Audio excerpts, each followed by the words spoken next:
Vous avez rapatrié combien de personnes là 155 personnes. Avec des femmes, beaucoup de femmes, 89 femmes. Et ils étaient en Libye, ils étaient enfermés la plupart. Ils étaient pour la plupart en détention dans des centres à Zouara. Donc grâce à l'appui de l'ambassade des Côtes d'Ivoire et de l'OIM, on a pu faire 3 petites rotations de l'aéroport de Zouara à l'aéroport de Mitiga et ensuite organiser un transfert de toutes ces personnes ici à Abidjan. Il reste encore, vous allez encore faire. Selon notre ambassadeur en Libye, il avait dénombré 595 personnes. Nous avons pu ramener 155. Nous aurons une deuxième opération le mercredi. C'était déjà prévu. On a un plan de retour sur cela. Et je voudrais dire que la Côte d'Ivoire continue ses appuis à son ressortissants qui sont à l'extérieur.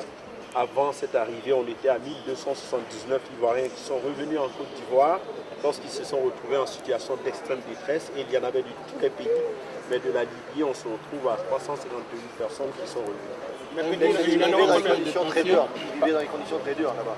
Oui, des conditions très dures. On ne va pas repasser cela. Tout le monde est au courant de la situation en Libye. C'est une situation où il n'y a pas de loi, où les personnes sont pris pratiquement comme des esclaves. Ce sont des actes qui font appel à toute notre humanité. Et en tant que pays très responsable, la Côte d'Ivoire a commencé depuis 2015 à rapatrier les Ivoiriens de la Libye. Le premier contingent est parti de la Libye le 27 novembre 2015 et c'était avec 44 personnes. C'est une politique très engagée où nous avons envie que les migrants soient protégés. Et n'oubliez pas que la Libye n'est pas signataire de la Convention de Genève et donc les personnes qui veulent se réfugier en Libye n'ont pas la possibilité de le faire. Il est donc important que les pays interviennent conformément à leur engagement pour faire revenir les citoyens qui le désirent. Mercredi, il y aura combien de rapatriés? Alors ça dépend de la situation sécuritaire. Normalement, nous prévoyons un retour de 260 personnes le mercredi.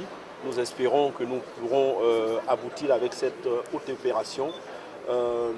C'est un travail qui nous touche énormément parce que nous vivons ici une situation qui nous touche profondément en tant qu'être humain, de voir toutes ces personnes à la dérive de la sorte et puis il faut continuer ces différents efforts. Et ces personnes viennent d'arriver, 155 personnes, vous avez dit. Comment allez-vous poursuivre leur prise en charge? Alors la prise en charge, il y aura plusieurs étapes. D'abord, n'oubliez pas que la Côte d'Ivoire est aujourd'hui éligible au Fonds fiduciaire de l'Union européenne. Nous, ce que nous allons faire dans un premier temps, c'est le profilage. C'est ce qui se fait en ce moment. Nous allons faire le profilage des migrants, les raisons de départ, pourquoi les personnes sont parties. Nous allons offrir un hébergement de courte durée, peut-être de 3 à 4 jours, dans des zones que nous allons détecter. Nous seuls savons où nous allons mettre ces personnes qui seront dans d'excellentes conditions d'hébergement et grâce à l'appui de l'Union européenne, aussi de l'OIM.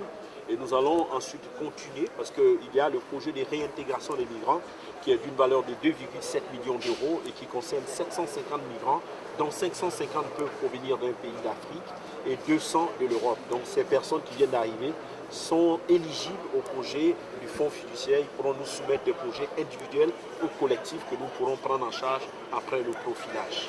Est-ce que vous continuez en Libye là-bas de sensibiliser les Ivoiriens qui y sont? Au demeurant, ce qui est important lorsque les personnes sont en situation d'extrême détresse, c'est de les sortir de cette condition, de leur permettre de revenir en Côte d'Ivoire. On parle aujourd'hui d'esclavage, mais on oublie que c'est quand même plus de 5000 morts à la Méditerranée. On oublie tous ces morts aujourd'hui au désert. Dans le désert, il est important aujourd'hui de sortir de l'émotion et de comprendre que la responsabilité commande que, comme le fait la Côte d'Ivoire, comme le font beaucoup de pays de la sous-région, comme le font beaucoup de pays de la sous-région, que nous continuons indubitablement à faire revenir nos ressortissants lorsqu'ils manifestent ce désir de revenir en Côte d'Ivoire.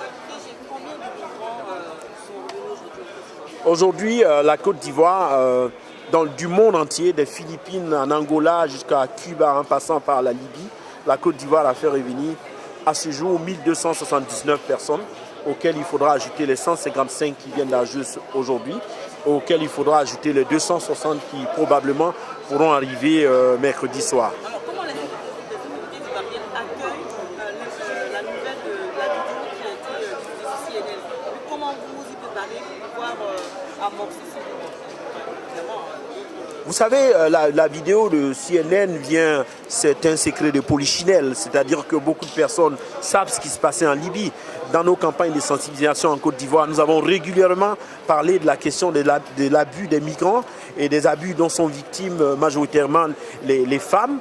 Et nous avions insisté pour que nous comprenions aussi dans nos pays qu'il est grand temps que nous ouvrions les yeux et que nous comprenions que la migration irrégulière, ce n'est pas seulement des drames de la mort, c'est d'autres drames comme ce qu'on vient de voir, des choses qui font appel à toute notre humanité et qui demandent aujourd'hui que comme un seul homme, que nous sortions de nos émotions pour réagir face à ce drame en faisant revenir en Côte d'Ivoire en toute sécurité toutes les personnes, tous les Ivoiriens qui décident de revenir. Alors, quelle est la politique que le gouvernement a mise en place pour éviter effectivement que les jeunes, et ce sont des jeunes Ivoiriens, Vous savez, je viens d'en parler, la Côte d'Ivoire a mis en place une politique rigoureuse de démantèlement des réseaux. Il y a eu plus de 20 arrestations au niveau des passeurs. La Côte d'Ivoire a une campagne nationale de sensibilisation contre la migration irrégulière. C'est 17 localités, 5000 km parcourus sur toute l'étendue du territoire. La Côte d'Ivoire a mis en application le Fonds fiduciaire de l'Union européenne pour la réintégration, la réinsertion des migrants. Et le prochain séminaire gouvernemental du 23 novembre a un sujet, c'est la migration irrégulière. Ça veut dire que nous sommes en face d'un État responsable, un État qui prend toute la dimension de sa responsabilité. Depuis toujours, le premier vol en provenance de la Libye date de 2015, je le rappelle. Alors, comment expliquer que c'est au moment où la Côte d'Ivoire connaît une croissance forte que beaucoup de ces enfants prennent le risque de quitter le pays pour Je ne pense pas qu'il y ait un rapport. D'abord, nous, on procède à ce que, comme vous le voyez, à ce qu'on appelle le profilage des migrants de retour. Dans le profilage des migrants de retour, aussi paradoxal que cela puisse paraître, pour l'instant, la question de l'emploi n'est jamais venue en première position. Premier élément.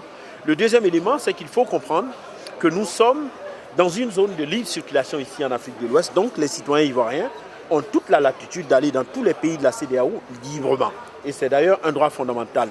Un autre élément qu'il faut comprendre dans ce qui se passe aujourd'hui, c'est qu'avant la crise libyenne, il est estimé que plus d'1 million de personnes d'origine subsaharienne vivaient en Libye. Après la crise, c'est 1 million de ces personnes qui se recherchent un nouveau toit, comme on dit. Et ces différentes personnes ne peuvent pas se protéger en Libye parce que la Libye n'est pas signataire de la Convention de Genève. Donc ces personnes ont trouvé des solutions. Il y a aussi des personnes qui partent des zones d'Afrique subsaharienne. On ne peut pas avoir une estimation correcte, exacte, mais nous continuons le profilage et puis nous continuons justement tous ces questionnaires de sorte à comprendre et venir à bout du phénomène de la migration irrégulière. Il ne s'agit pas de lutter contre la migration, mais de réagir face